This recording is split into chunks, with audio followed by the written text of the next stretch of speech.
Welcome to Haken, an Animal Crossing podcast. This show is dedicated to Nathan, our newest Patreon patron. I'm your host, Chewy Plays Nintendo, joined with my co-host, Sergio. Today, we are going to quickly cover a bit of the updates that we have made, or that have made their way to Pocket Camp, but our main focus is going to be an interview with our special guest, l3layze. l3layze currently hosts a whole slew of Twitch streams, including an Animal Crossing stream on Sunday evenings.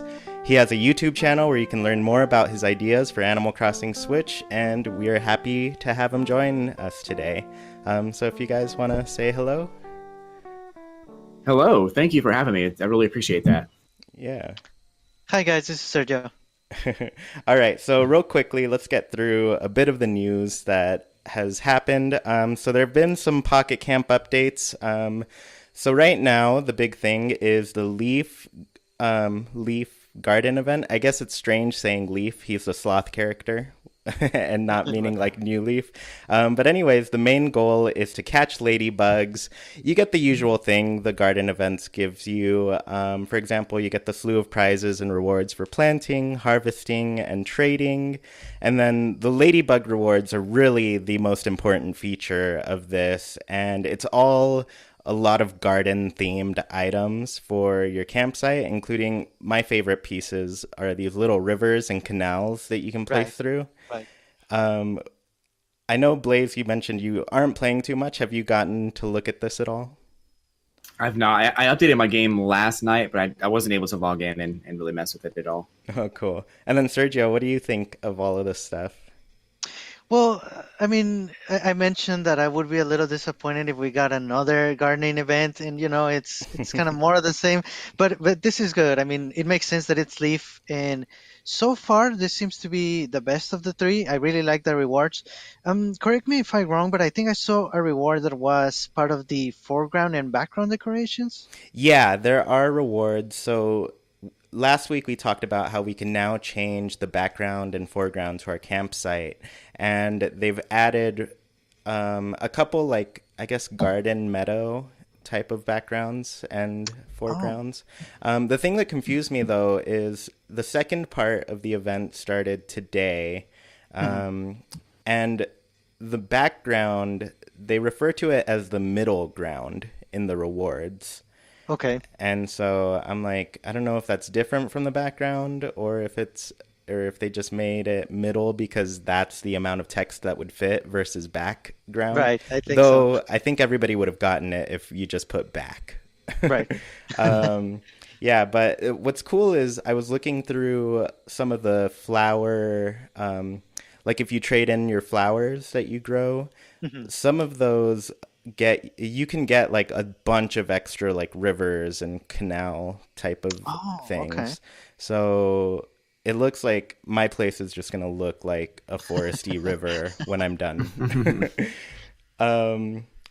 But yeah, it's funny that you mentioned how just last week that you'd be disappointed in another garden event.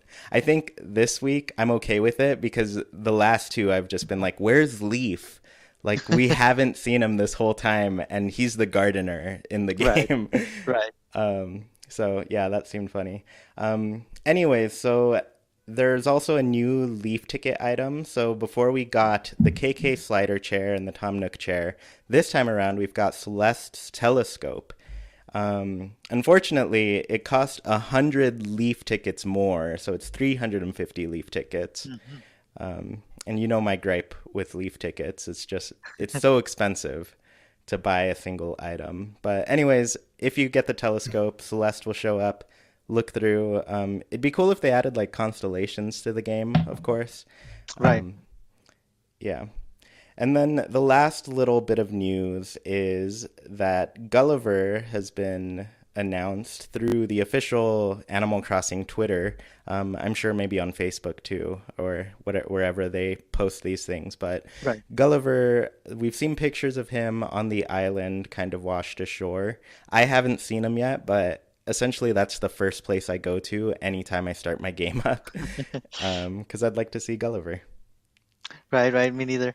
Just one last quick thing about the Celeste telescope. I believe it ends sometime in late April, so we have some time to save for tickets. Hopefully, getting enough without having to spend money. Hopefully. Yeah, that's true. I've already spent $4 just to get that 100 leaf ticket package with the flower food. Right. But yeah, so it's they're keeping the game going. Unfortunately, it's more gardening events, which are pretty time consuming. Right. But hopefully, we see that change up in the future.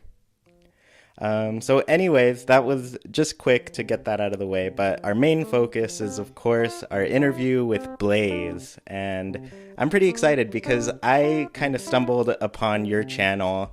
Just, I'm always doing a search for anybody who's saying anything about Animal Crossing Switch, but you had a whole series, 7 whole episodes dedicated to if you made Animal Crossing Switch. Do you want to give us a little background on that?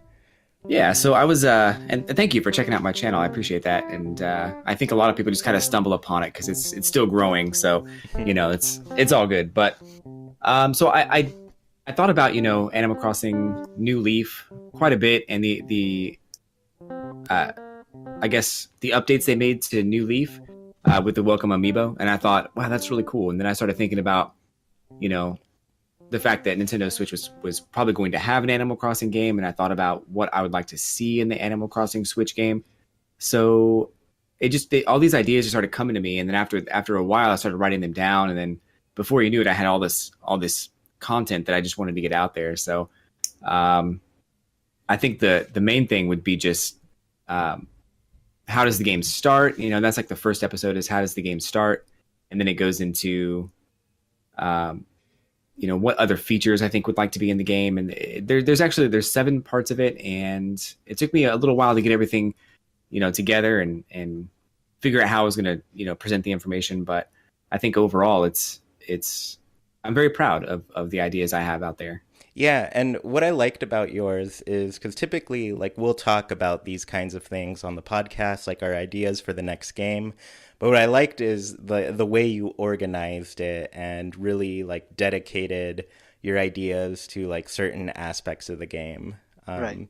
So it was cool to like check out that first video and be like, oh, you're just talking about the beginnings of the game, which are pretty awesome.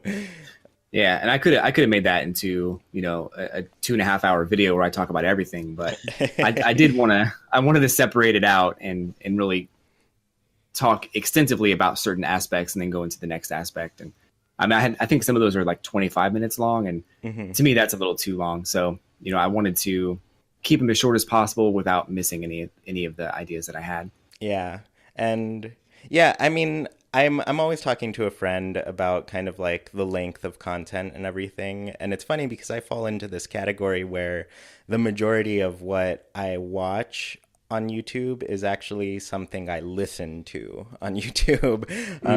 So I had your stuff on in the background at work. And so I actually really appreciate like longer, just spoken content where I can listen and do my work or drive or whatever I'm doing. So I don't know. I'm a big supporter of like long content like that. So I liked it. So anyways, okay, cool. I really like to get a background on our guests, and the best background to get is your history with Animal Crossing. So what I'd like to know is, when did you first start playing Animal Crossing, and which game was it? That's a good question, actually. My very first Animal Crossing game was the very first Animal Crossing game on the GameCube back in, I think, 2001, I think was the release for that. Yeah. So I'd heard about Animal Crossing, I think just through like online websites and stuff. People were talking about this new game that was coming out where you kind of take on a new life and you basically move out and you move into your own place and you have to pay bills and all this other stuff. And I was like, that sounds oddly entertaining. I want to get into that. I want to see what that's all about. And the fact that all of the other villagers in the town were other animals just had this like cute, like, inviting effect to it, which I thought was really cool.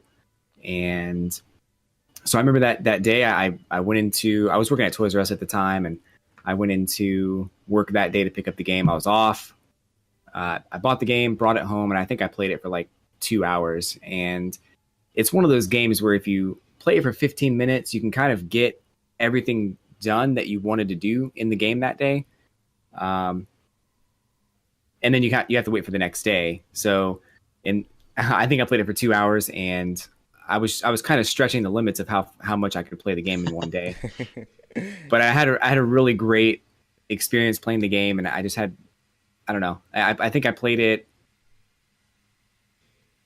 extensively that first year, and then the second year I wanted to make a new town, so I made a new town. And I made it a point to play that town every day for a year to see what kind of things I could accomplish and where I'd be after that.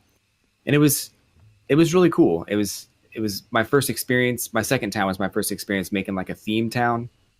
And back then you were very limited in what you could do. So Right. I had to kind of do my best, but it's one of my favorite games ever. And just a collection aspect and customizing the furniture in your house and making friends with the villagers and things like that. It's just definitely one of my favorite games ever. Yeah. You mentioned the theme town. So what theme did you go with? So the theme town I have in my original town was Atlantis. It was a town under the sea. So in that town, I think I had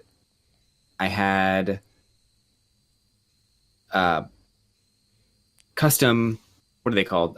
Patterns? Custom patterns? Yeah. So when you first walk into town, there's like these patterns of bubbles that kind of like are rising up to give you the idea that you're going underwater. Mm-hmm. And I had golden trees pretty much everywhere. Because at the time you could plant a shovel in a golden spot and it would sometimes sprout a golden tree.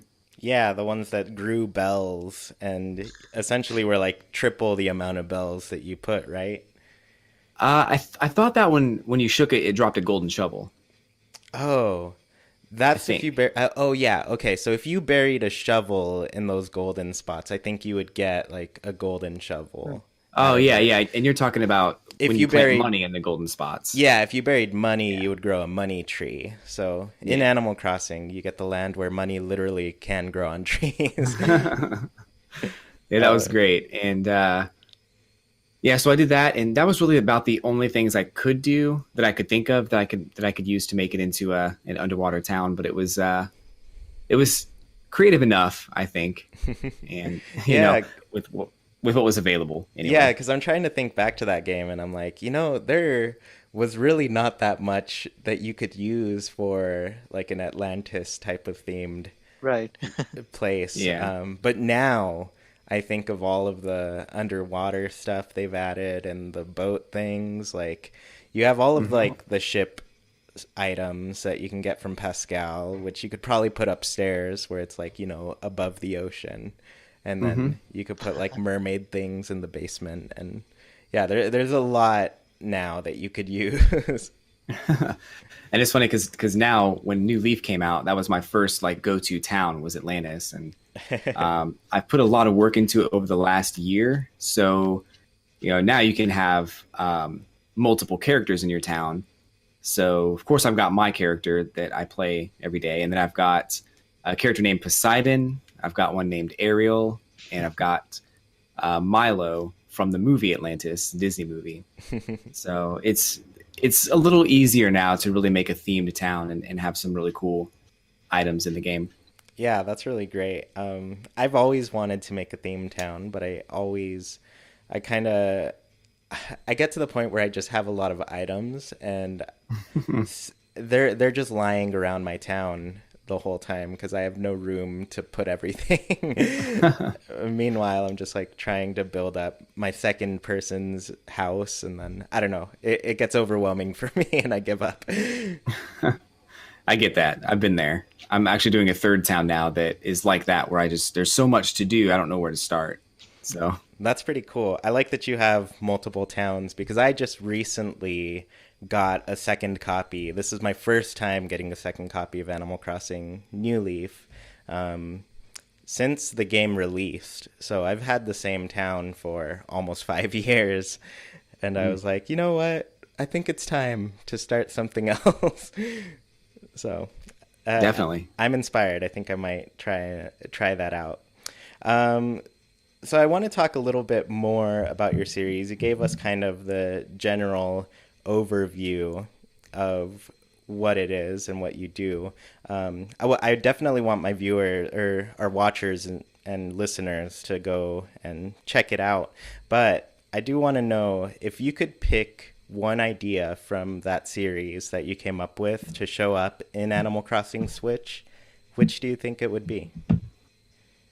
Um, that's a really good question because I mean, I'm really attached to all of the ideas, so I'll be a little bummed if any of the ideas don't make it in, but I realize I can't have everything. So I think the one thing that I really want to be in the game, and it's kind of cheating a little bit because it kind of ties into two other ideas, but the biggest one would be cooking.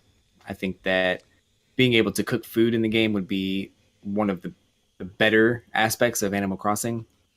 You get to cook once in New Leaf during the Thanksgiving Mhm.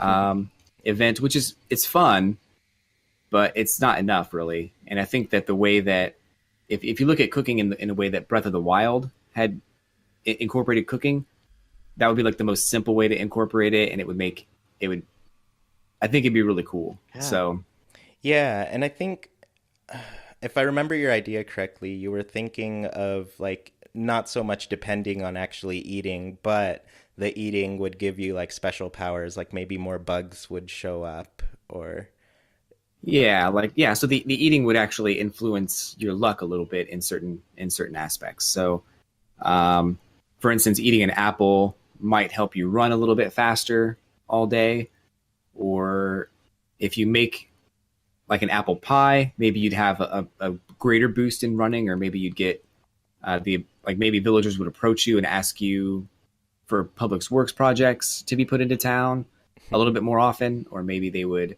give you more furniture or more money or something like that. So I think it'd yeah. be, and then you could also have like a cookbook too. So not only can you collect furniture through the whole game, which I didn't mention this in the videos, but something just came to mind recently. So you could have a cookbook where not only are you collecting furniture, but you're also collecting recipes and different kinds of food that you can make in the game. Yes, amazing. Because Yeah. that's like the part of Animal Crossing that makes me pretty addicted. It's like collecting everything that I possibly can. And so if there are like recipes that I'm looking for, I would love that.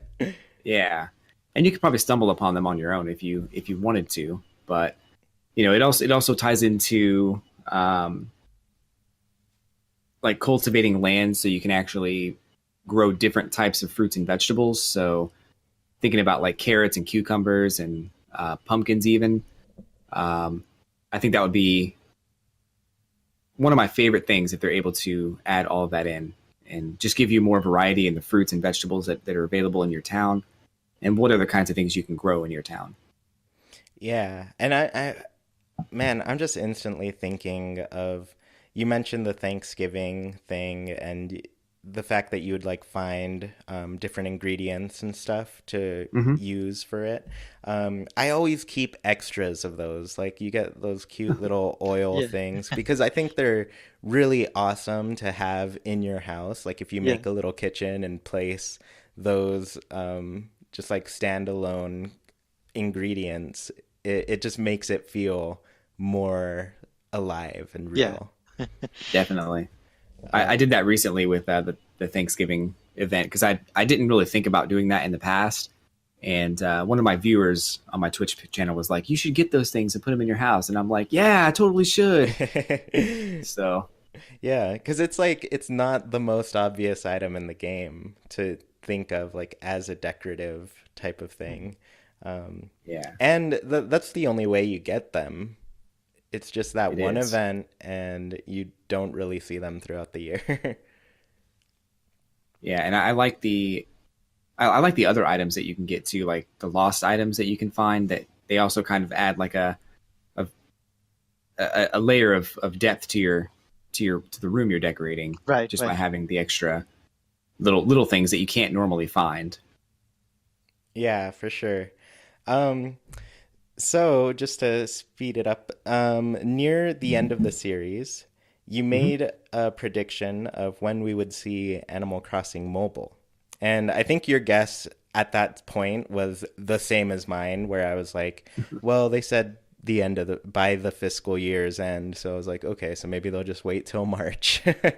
Right. So I was not confident in them coming out with the game as soon as they did. So what did you think of like the release time of Pocket Camp and how Nintendo has kind of like treated the news cycle for Animal Crossing, or lack of news cycle? I was gonna say, like, you were asking about the news cycle. I was gonna say, what news cycle? But um, yeah, so I think, but well, I'll start with the news cycle. I think that they definitely, there's opportunity there to really talk more about Animal Crossing and really and do more with it. At this time, we don't really know what's going to happen next. We know that the mobile game is getting a lot of updates, and there's always going to be some new event. But there's got to be more going on, and we just don't really know anything about that. And I'd love to know more about what's going to happen next, as far as like, just hinting at something or anything like that. But it's been very quiet, which kind of leads me to believe that there may not be anything coming up in the near future. So, Yeah. and as troubling as that is, like, I want another Animal Crossing game, but I'm really not sure if I'm ready for another Animal Crossing game. So if they take their time and they make it the best Animal Crossing game it could be, and it comes out early next year, that's cool with me, because I can spend more time in New Leaf and continue to have fun. But of course, the sooner the better, because I do want it. Yeah. I know we can definitely relate. Especially like right now, since I've started my second town in a bit, I think it's holding me over. But also, I think the most disappointing thing for me with the news cycle was at the end of last year, they started posting kind of like the Nintendo Power themed artwork. And there was one of, was it KK and Isabel? Yes. Hmm. So yeah, they posted these things, and I think everybody thought, oh, there must be some Animal Crossing news coming up. And then there eventually was. They announced the mobile game. But as soon as that was announced, they were like, this is only going to be on the mobile game. Nothing to do with Animal Crossing on any other platforms. Right. And I'm like, man, you are destroying my dreams before I could even have them. Even though I already have them.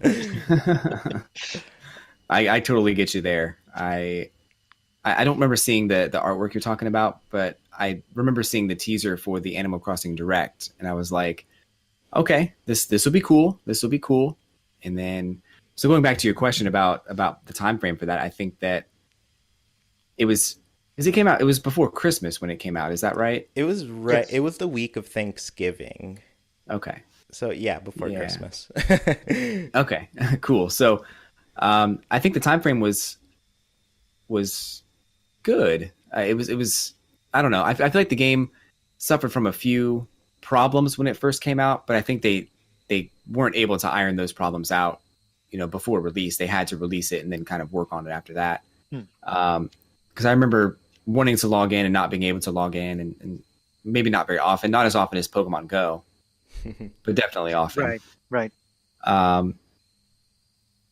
But I think the time frame was pretty ideal. I remember.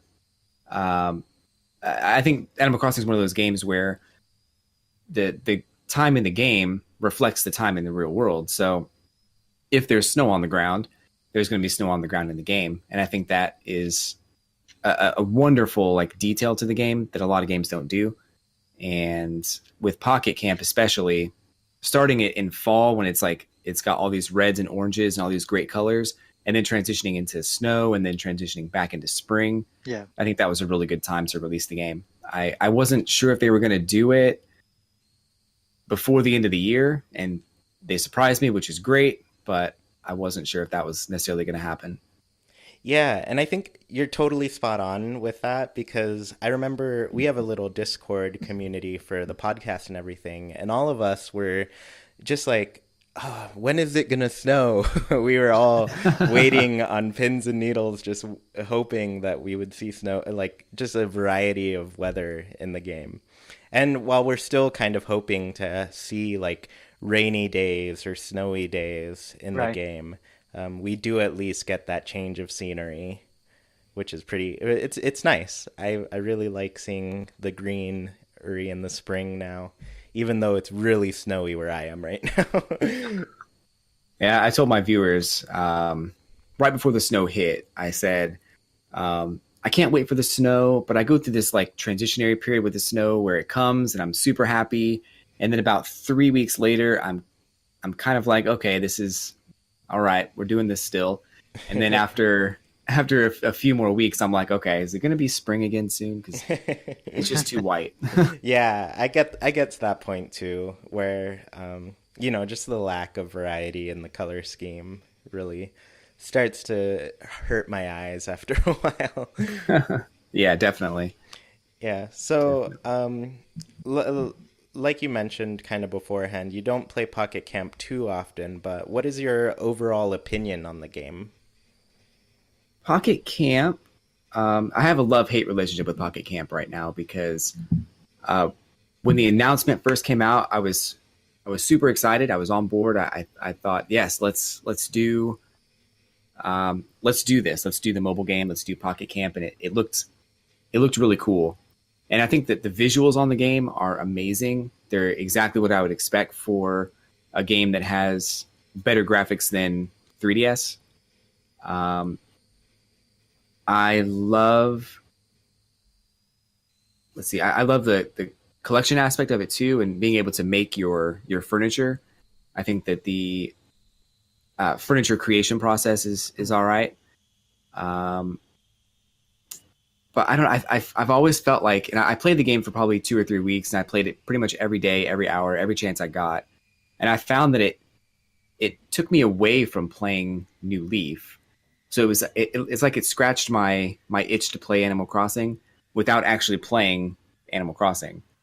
And I realized that it is Animal Crossing. It is a mobile game, and it did have it was very much themed around Animal Crossing, and I liked that a lot. And I loved everything that I was looking at. But as I got into playing the game more and more often, I realized that it I, the one thing I don't like about it, and the reason I don't play it as often anymore, is because I felt like I was not really interacting with the villagers as I would inside the New Leaf game or any other Animal Crossing game. So Right. I don't really need to talk to the villagers. I already know what they want, and I just give them the stuff, and then they give me this stuff, and then I make furniture. So I felt like it lost that magic of connecting with the villagers on, you know, a, and they're not people. I get that, but it lost that magic of connecting with villagers on a personal level, and that's the part I didn't like. I found myself giving them items and then going through this cutscene of like, making fish or something on a barbecue, which in any other game would be amazing. But I just wanted to skip it in this game because I just wanted to keep giving them stuff, if that Yeah, makes sense. yeah, I totally get that because as you're describing kind of like the request system in Pocket Camp, I'm thinking of the request system in something like New Leaf where, somebody will ping and then you'll go talk to them and then they'll say, "Man, I have a real hankering for some fish from a river." And then you go out and catch them a river fish. Hmm. There's like a process to it that puts like more of that personalized interaction into the game that makes you Hmm. feel like, oh, I'm building this bond with a character versus at this point, like the way I play Animal Crossing Pocket Camp, I just have my pockets full of all of the usual things people ask for, and then I just kind of skip through their dialogue, giving it to them as fast as possible. Right. Yeah, Yeah. And I, which is a bit sad because they have been adding dialogue into the game, so the characters don't Yeah. seem so lifeless. yeah. Um, but I never read any of it because I No. already got into the habit of like just skipping through. Yeah. And I think that the whole idea of inviting a character to be in your camp in itself is also the execution on that is a little off because you basically collect the furniture that they would want, you put it in your camp temporarily just to get them to come over, and then you remove it. So Mhm. I'm not a fan of that either, but I mean, don't get me wrong. I love the visuals. I love the way the game looks. I love the controls are amazing. I love the way the game controls. And I was worried about like bug catching and stuff like that, but they really did make it very easy to play. Um, Yeah, I think the whole touch screen aspect to it. I think, we've had the touch screen on the DS as well as the 3DS, and then even on the Wii, we could do the pointer type of thing. So I mhm. don't think it was too hard to cross over those controls. So I think they work really well. And they definitely did a great job of like just building the Animal Crossing environment and making it very pretty to look at. Um, Yes. but yeah, I'm ready to see those types of visuals with a game that's has a little bit more substance behind it. Yeah, I agree completely. I think if that game happens to be the Switch game, it's going to probably blow me away as far as the presentation and everything that's in there. And it is a mobile game, so I'm not going to talk about the whole, how I feel about the Leaf tickets and paying actual money because it's kind of a necessary evil for those types of games. Hmm. But I really don't want those to be in the new one. I really don't want those to Oh carry no. over. Yeah, yeah. I think if anything, I'm hoping the Animal Crossing like fandom has just shown that, we're used to getting a game with tons and tons and tons of content and, not having to pay extra for that stuff. So I guess I'm interested in seeing like the numbers that Nintendo would put out on like just some solid numbers on what they actually make through Pocket Camp and Mhm. the Leaf tickets. I know I've bought some, but that's just because like I play this game quite a bit for how casual it is and how casually I play it. But I'm like, I want to support their team a little bit at least. Yeah, I get um, that. I don't think I bought any of them, to be honest, but um, yeah, and I don't blame you. I don't usually. Animal Crossing just happens to be that weakness for me. And I I can't know, blame you there. yeah, and I know Sergio, you were talking about seeing your phone bill recently. Oh yes. Oh no. Do you have a number on Leaf ticket expenditures? Oh, it is way too much. It's at least $90. Oh Oh, no. yeah, that's quite a bit. Yeah. Well, it's better than Chrissy Teigen and her tweet in that first day when she Oh spent yeah. $120. Um, anyway, so you did mention like some of the features you liked about Pocket Camp. Would you like to Mhm. see any of those features like crossover into the next game? Actually, yeah, there is one I would like to see. Um, let's see. So I think that one of my favorite things about Pocket Camp is the camper itself. I think Yes. that's a really cool uh, like extra room that you can decorate, and you can kind of put your own stuff in there and uh, kind of make it your own like living space on the road. Like kind of like what would you take with you if you were going on vacation for a week or so? Mhm. I think that's a great way to look at your camper. Um, I almost expect, and this probably won't happen, but I almost expect them to update New Leaf again and include the camper from Pocket Camp. But I'm not sure if that's possible. So, but if it doesn't show up in New Leaf, I'm certain it'll probably show up in the Switch version.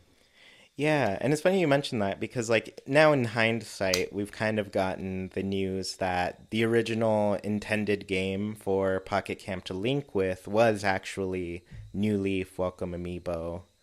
Um, because they did add the campers for like separate villagers, and they have the whole 50 card series of villagers with their own campers, and Mm-hmm. anybody with an amiibo figure also has a camper, which is pretty cool. um, but I think like since seeing this camper and like everything that we can do with it and the way it has like its own little loan expansion thing and you can grow it and decorate it however you want, my dream now is like for the most part in Animal Crossing games, when you first go to your town, you're being taken there. Like you're either on a train, on a taxi, or a bus. But like somebody is driving you there. And I'm like, what if you were the one driving yourself there, and you are Hmm. in this camper, and that's just like the mode of transportation between towns as well. So like if you visit somebody, there'll be like a camper parking spot, and that person can look through your camper while you're looking through their town. Yeah, that seems like a really cool idea. I like that a lot, actually. And um, I mean, I wonder if that would open the door for while you're moving into your town for the first time, maybe maybe you could not buy a house and just keep your camper for as long as you feel necessary. Oh yeah, that would be an interesting change on it, because like we're so used to having that like be the main goal of Animal Crossing. And if it were just like a goal that you could do, but it's not like mandatory, I think that would change the freedom of the game up a lot. Yeah, and you could literally park your camper anywhere you wanted to. Yeah, that would be pretty Yeah, cool. that would be very awesome to have multiple characters or multiple player characters, so you could use their patterns for, your own town theme without requiring a house there that you may not even use. It's just a camper, you can park it anywhere. Yeah, Yeah, that would be great. I like that. Yeah. Yeah, those extra houses. I'm always like, man, there's only so much room in my town. Yeah. Of Yeah. course, I'm sure the Switch will address that and give us like much bigger maps, hopefully. But yeah, once you fit in those three extra characters, you're like, where is everybody else gonna live? Yeah. yeah. I've started feeling a little claustrophobic in my town recently because I do have four houses and I've got paths and trees and all kinds of stuff. So a bunch of public works projects too. So I think that one of my ideas on the videos I made was a town that's like four times bigger, and I'd love to see that too. Right. But of course, I mean, I've tons of ideas on what to do with that space too. So Yeah, and I think four times would actually work really well, considering like, so many people only make the one file in their town, and they're used to seeing that size town with one player in it. So if Right. you did it like four times the size, that'd easily fit three other players. mhm.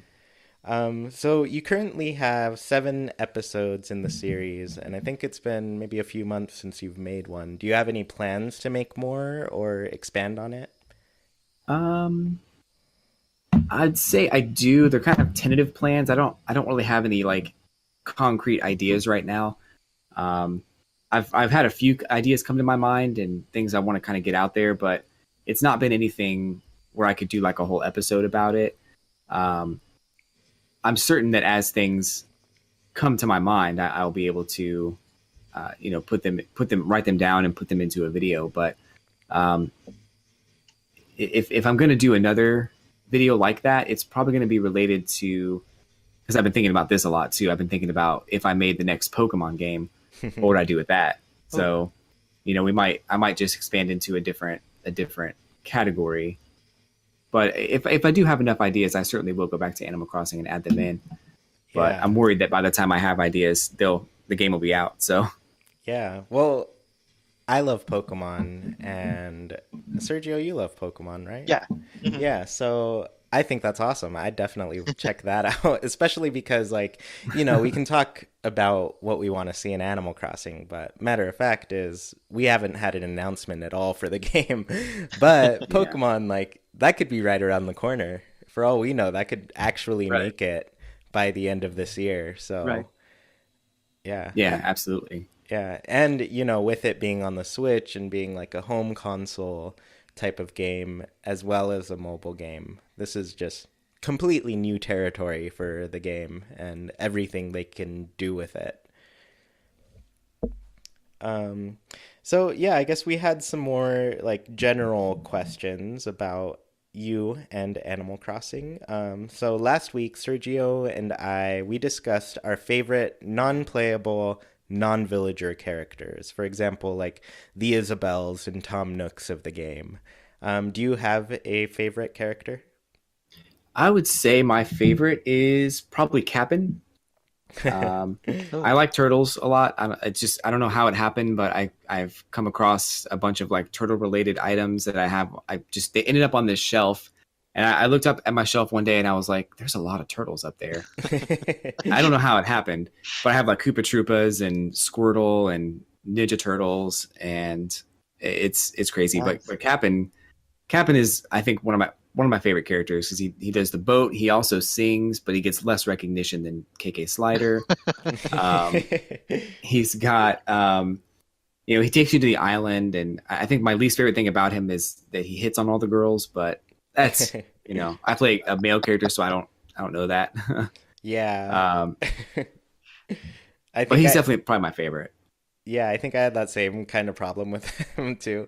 But yeah, I do like that character. And just last week too, I was talking about how like Mayor Tortimer and kind of like all the Kappa characters are the only turtles in the game. Yeah, And I'm like, man, a turtle villager or a whole lot of turtle villagers would be amazing because they've already got like their shell, which would be great for different color schemes and patterns Oh, and hmm um, yeah. So I want to see more turtles. I also love turtles and Ninja Turtles. So awesome. yeah, Yeah, I think that'd be cool though, is to have a turtle species in the game too. So hopefully Nintendo will hear our cries or just naturally expand that direction anyway. yes. So yes, definitely. So what about a favorite villager?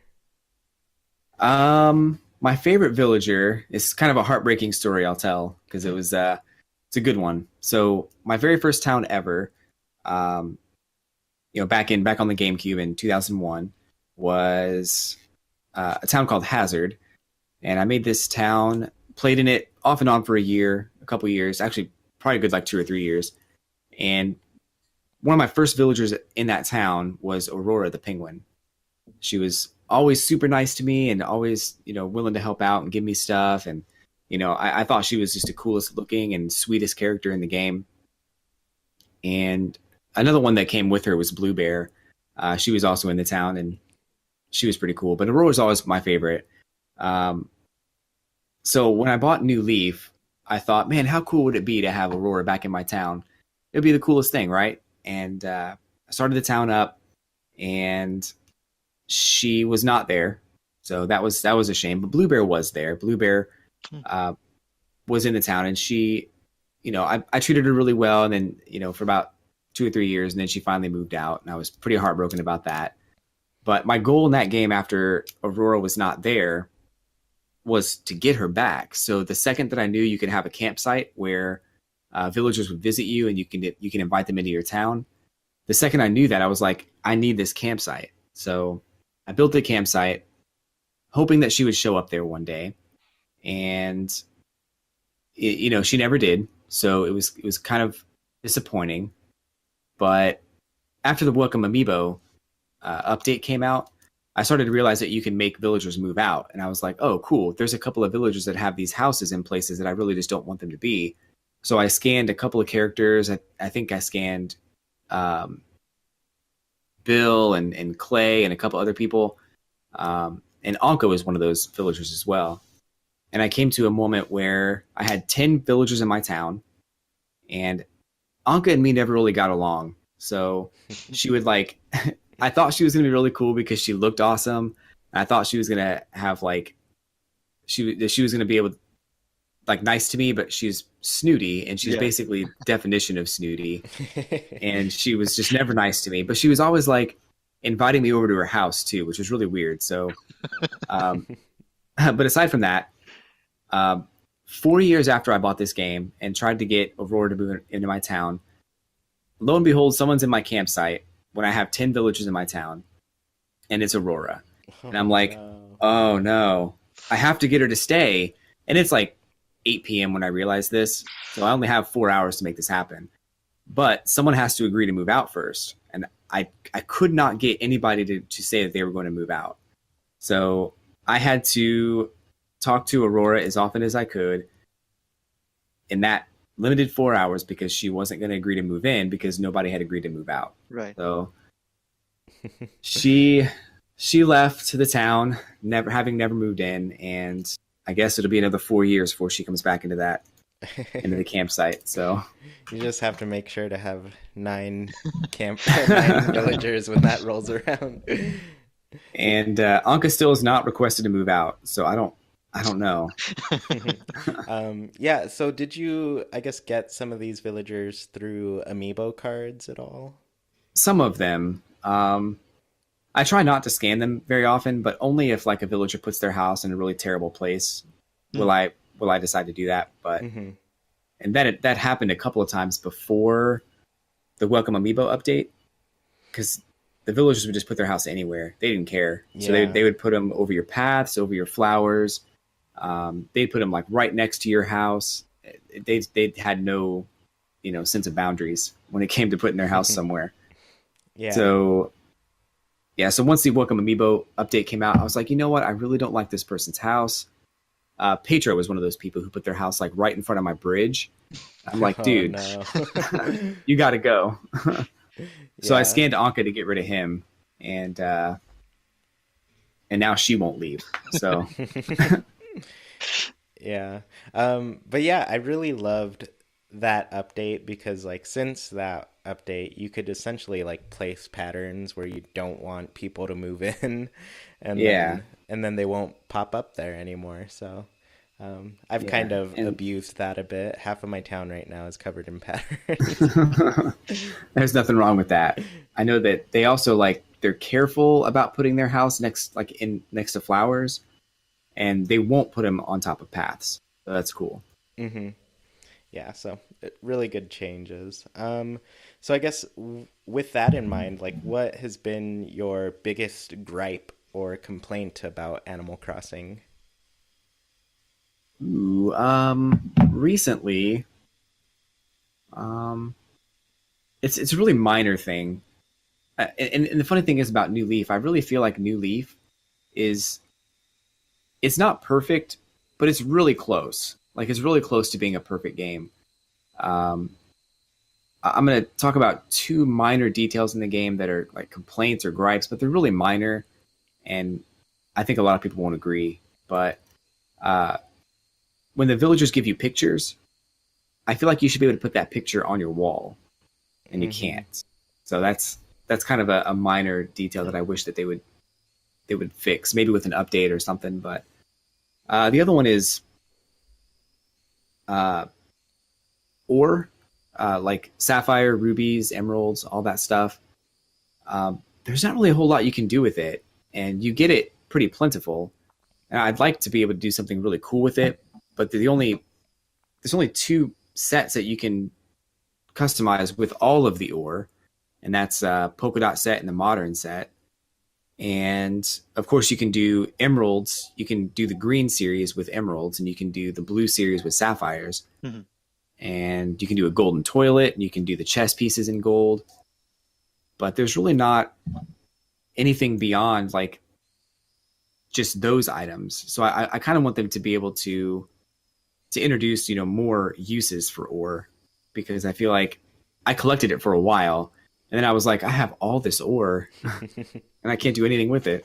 So Yeah, I was the same way at the beginning of the game. I think probably for like the first 6 months or so, I had every ore for because you get one a day essentially. And then yeah, there was just one day when I was like, there's nothing I can do with this. I am selling it all and I'm gonna be rich. yeah, yeah. That was my epiphany. Is like, I love that you can do something with it, but I just wish that there was more that you could do with it. Hmm. And I think one of my ideas in the videos was decorating your public works projects with ore, Right. like Yeah. reskinning them. Yeah. It would take a lot, but that's fine because you already get a lot. So I think that would be a really cool adjustment. Yeah, I love those ideas. So you do a Twitch stream of Animal Crossing on Sundays. So could you tell us more about your like experience streaming on Twitch and what games you like to stream? Absolutely. So yeah, I do my Animal Crossing streams on Sundays at 6 p.m. Eastern. So anybody out there who'd like to stop by, feel free. Um, but my experience on Twitch has been really good. I think that there's a lot of people out there who just maybe they're going through some stuff, or maybe they just want someone to talk to, or someone to see, or maybe they just want to know more about the game that you happen to be playing. So for me, I think that it's been a really great experience to really talk to a lot of people and get to know people and bond over certain games or certain like memes that come up from certain games. But it's been really, really good. And if as long as you stream consistently, you can get affiliated with Twitch, which means that people can actually donate money to you. It may not be a whole lot starting out, but it is something that could happen. And I think that it's a little easier than YouTube, because with YouTube, they've recently changed some of their partnered guidelines. So I'm no longer partnered with YouTube because of that.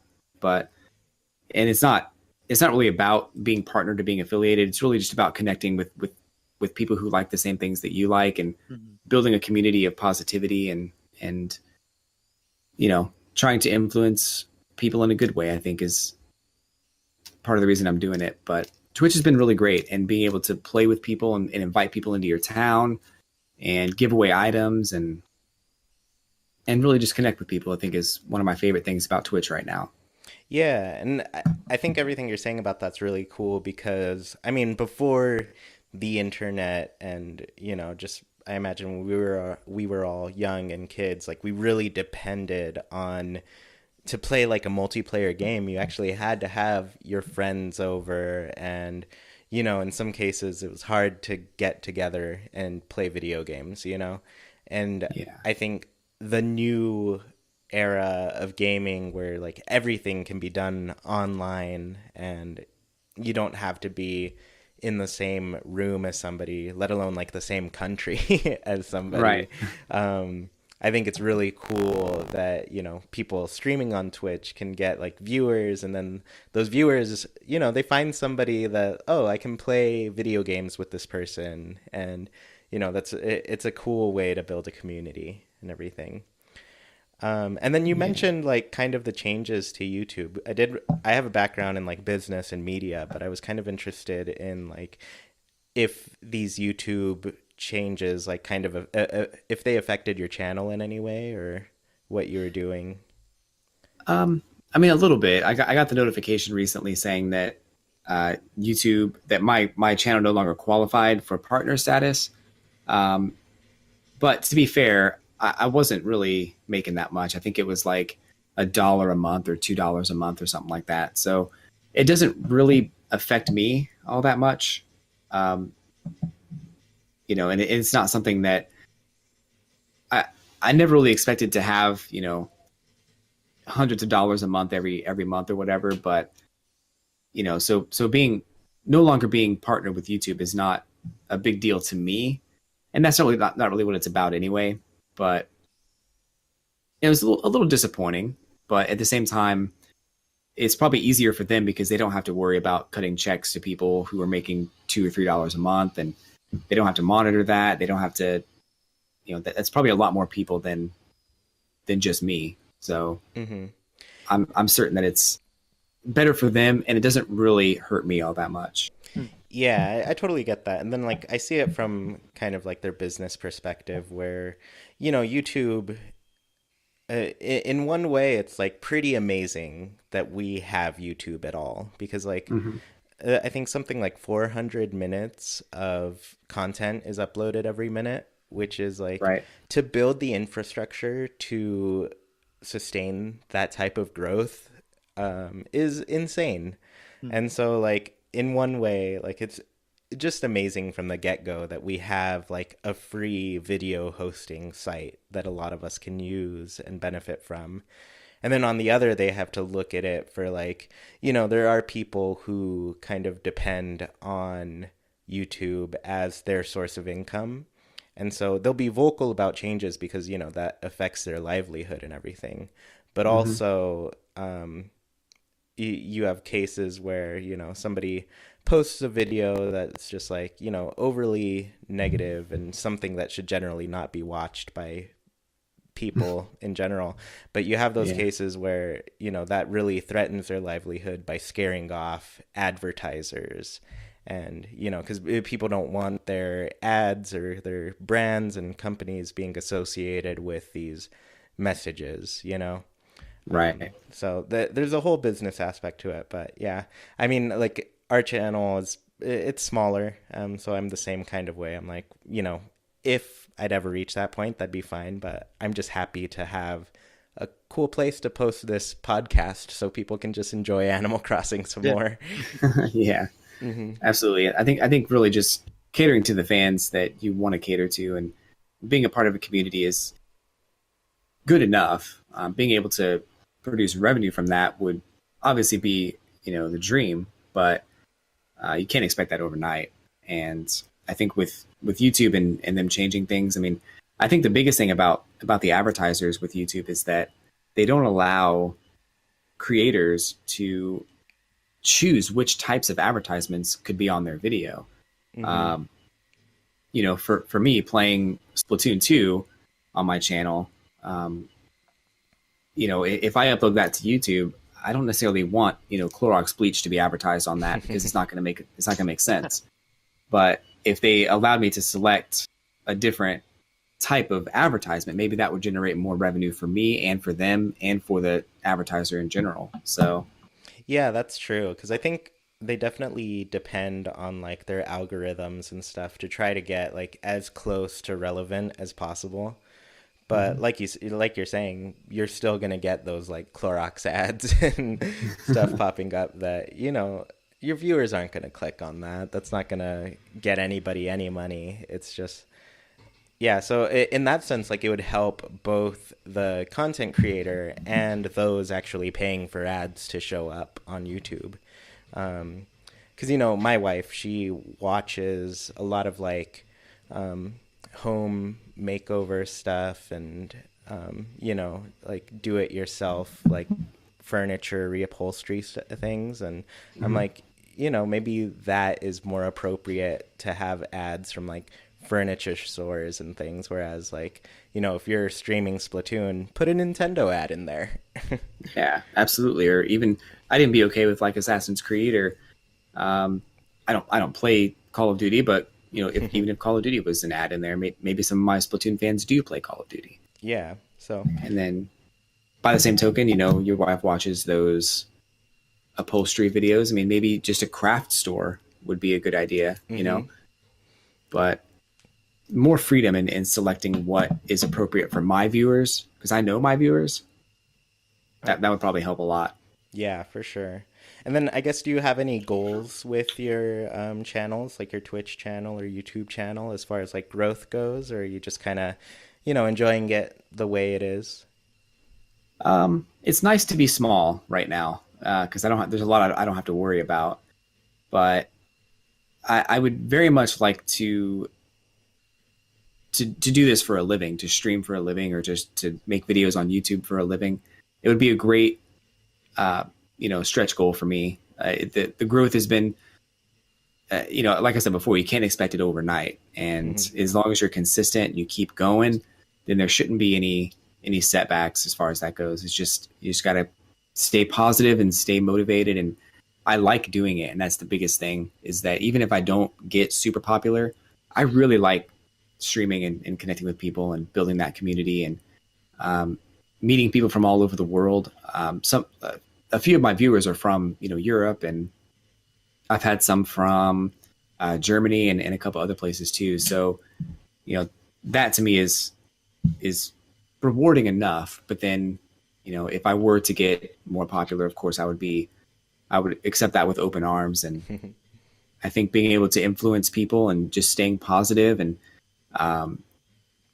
making sure that people are they have somewhere to go and that I'm there, and that even if they just want to talk, I'm there. Yeah, that's really great. So to close out, I guess, with this interview, I'd like to know one last thing, and that is your current prediction on when we could be seeing an announcement for Animal Crossing Switch or a release date. Ooh, so I'm gonna make a prediction, but I want it to be wrong. So I want you to know. I've heard some rumors about Animal Crossing being at E3 this year.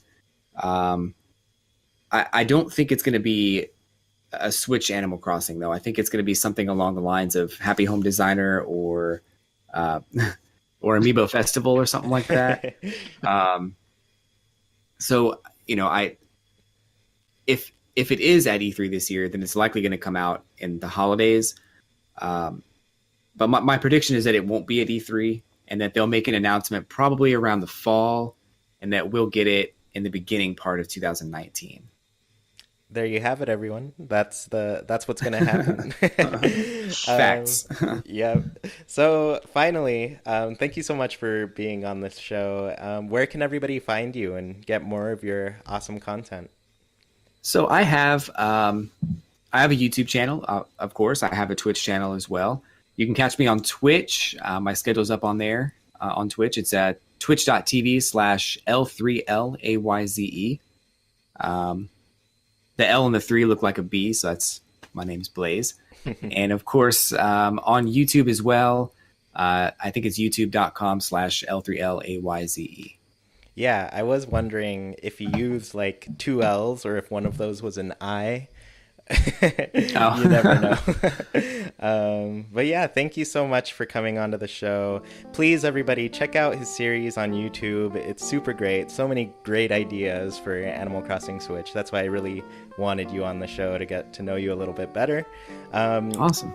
If you all have a guest that you'd love to hear on the show, please recommend them on Discord or Patreon. I'd be happy to contact them and see if they're interested.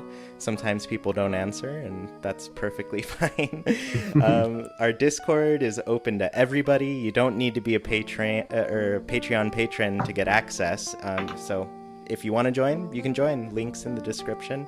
By the way, I will have links to Blaze's YouTube and Twitch at the very top of the description. So if you want to check out more, see him in YouTube and Twitch. But anyways, if you want to join Discord, you'll get a lot of cool things. We have a nice little community of people who just talk about Animal Crossing all day and play Pocket Camp. You'll even get Sergio and I's Pocket Camp friend codes, so if you want to see what our camps look like and be our friends, those are available there. And if you want to support us on Patreon, visit patreon.com/ChewiePlaysNintendo.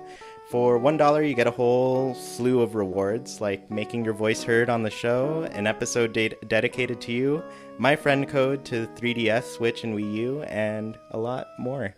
Once again, thank you for joining us, Blaze. Do you have a Patreon channel?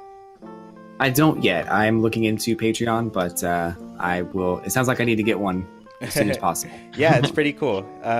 So yeah, when you get that, I'll add that around and see if people want to support you. Awesome. Anyways, I'm your host, Chewie Plays Nintendo. I was joined with Sergio and Blaze, and we hope you have a great week.